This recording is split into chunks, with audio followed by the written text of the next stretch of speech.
Is day one, numero uno of my pre-op diet for VSG. If you're interested in hearing about it, stick around.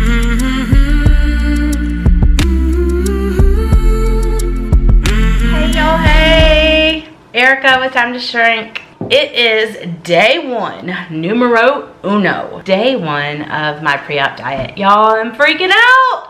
2 weeks from today, I am having my VSG surgery. Vertical sleeve gastrectomy, for those of y'all that don't know what that is. It is a weight loss surgery where they remove a portion of your stomach, about 80%, but there's no rerouting of intestines or anything like that. The sleeve just reduces the size of your stomach.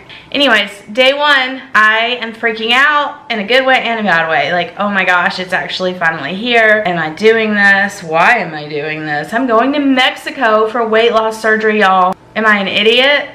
But no, I really don't think I am. I did a ton of research and I'm really ready. I just kind of wanted to summarize, do a little bit of a review. I started this journey in May of 2017, weighing 270 pounds. I was obviously fat, but fat and very inflamed and unhealthy and miserable. I do have a chronic pain disorder. I have fibromyalgia, and I was just done with being overweight and letting myself be overweight and fat and blaming it on fibromyalgia, blaming it on my chronic pain, but also knowing I was not fueling my body well. I was not eating the way that I know that I should eat and that I have in the past in my life. At that point, I picked myself up off the floor, took myself to a surgeon and said, I'm ready to do this weight loss surgery thing.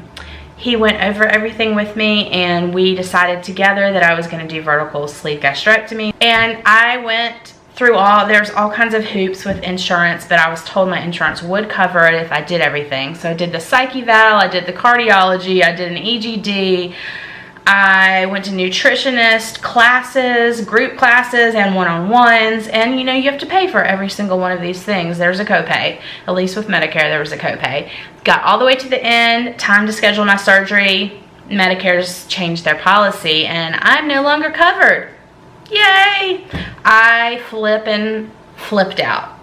I was so devastated and upset, and there's no way I could pay for this out of pocket in the States. So I started remembering that some of the YouTube videos I had watched said that they had gone to Mexico. And I do have another video on that. I'll link it up here, so I'm not going to go into all of that. But y'all, I'm going to Mexico, Dr. Hidalgo in Puerto Vallarta, and I am starting to flip out. Like, girl, you're going to Mexico for surgery? For an elective surgery? I know some of y'all are thinking that in your head. But y'all, I really do feel confident about it. He has very good statistics. I did tons of research and I'm confident in it. But I'm freaking out because I'm so excited. Mainly, it's 2 weeks away. So I just started a pre-op diet. For me, what that looks like is 2 shakes a day and a meal that consists of like a protein and some veggie. So it can be a big salad or green veggies, just a lot of veggie and a little bit of lean protein. So if y'all have followed me at all, you know that I do keto. Before the pre-op diet, starting let me back up for a second.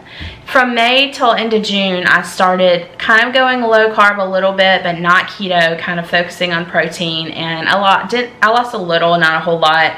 Towards the end of June, I decided I was going to do keto full force, hardcore keto, and it has changed my life in so many ways. It has dramatically changed my day in, day out pain and inflammation levels, and just for that, I will plan to do keto for life. Love it. So easy.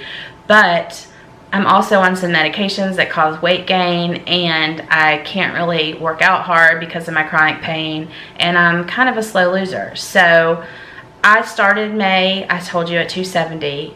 Now, pre-op, I am 243. I also did measurements, so I will post those here and show y'all my measurements, and I might do a picture. I don't know. I'll at least show you the measurements. I've lost a ton around my bust and my belly and my lower belly, like massive inches. So it's been, you know what, around 30 pounds. More than that, it's been inches. I lost like 20 pounds really fast, and then the rest of it has been pulling teeth. Like, my body does not, it likes this set point apparently. I've lost inches since then, which is really encouraging, but I have so freaking much weight to lose. I feel like everybody and their brother's dropping 1,000,000 pounds with keto, and I'm not. But, you know, it is what it is, and just another validation for me that doing this surgery is the right choice. So what I am doing pre-op wise is, so I just kind of wanted to show you a few of the proteins that I'm going to be using. So this is my favorite, Iconic protein. It is 8 carbs, 4 fiber, 3 sugar. And the reason that I really like this, not only does it taste good, they have a lot of different flavors. I like the chocolate and the vanilla. It's grass-fed, it's all organic.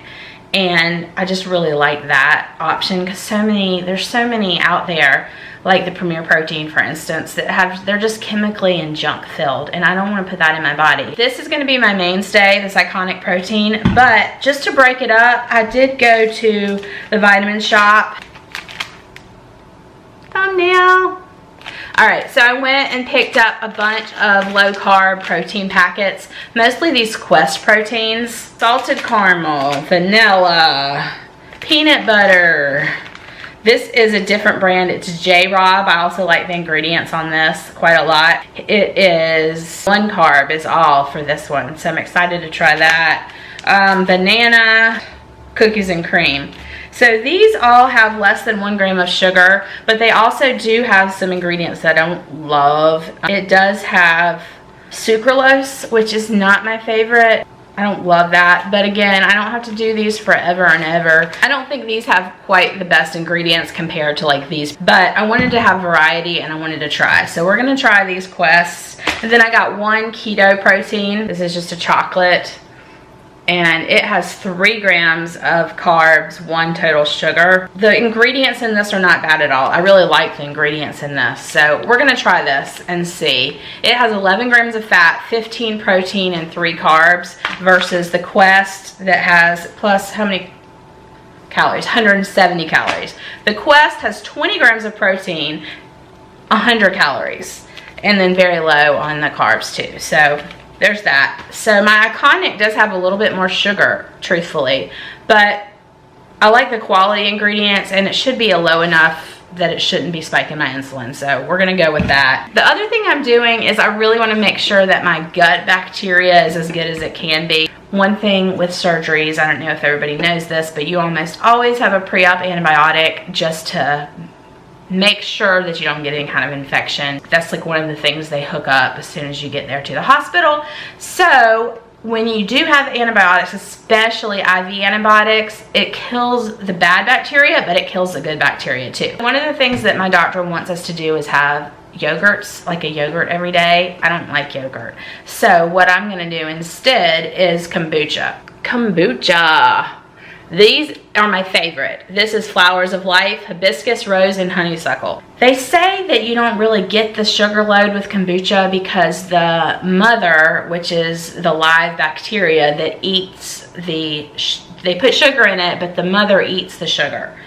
So if you're not familiar with kombucha, you may be like, what the heck are you talking about, Erica? But basically, kombucha is made with good bacteria, and it's naturally a little effervescent because of that process. It uses a tiny bit of sugar, usually in the form of like a juice, but it eats it. So you're not really supposed to be getting that load. I'm probably going to test it out with blood sugars and see if they rise. But I'm going to have a serving of this a day. And when I get closer, this is a mega dose, 5 days in a row, mega dose of probiotics, raw probiotics. I'm gonna do this for the 5 days leading up to the surgery, and then probably when I get home, I'll probably do another 5 days. Really, really want to work on that. I have definitely some irritable bowel type issues, and I don't need anything messing with that. So I would suggest anybody that's gonna have any kind of surgery get on probiotics, really good quality probiotics. You can get it in fermented foods, or you can take a good quality probiotic. You can get it in kombucha, which is a fermented food, kimchi, sauerkraut, things like that, you really need to work on rebuild those good gut bacteria. That's kind of what I wanted to share. I'll be checking in and sharing some of the stuff that I'm doing to prepare for surgery. You know, just kind of show and tell. Show and tell is always fun, right? Like a show and tell of the stuff I'm gonna pack, the stuff that I'm gonna take with me, maybe a check-in on how everything's going with the pre-op diet. I only have 3 days of clear liquids right before surgery. The rest is this protein shakes and 1 meal a day. So not too bad, right? All right, bye y'all. Bye. Talk to you soon.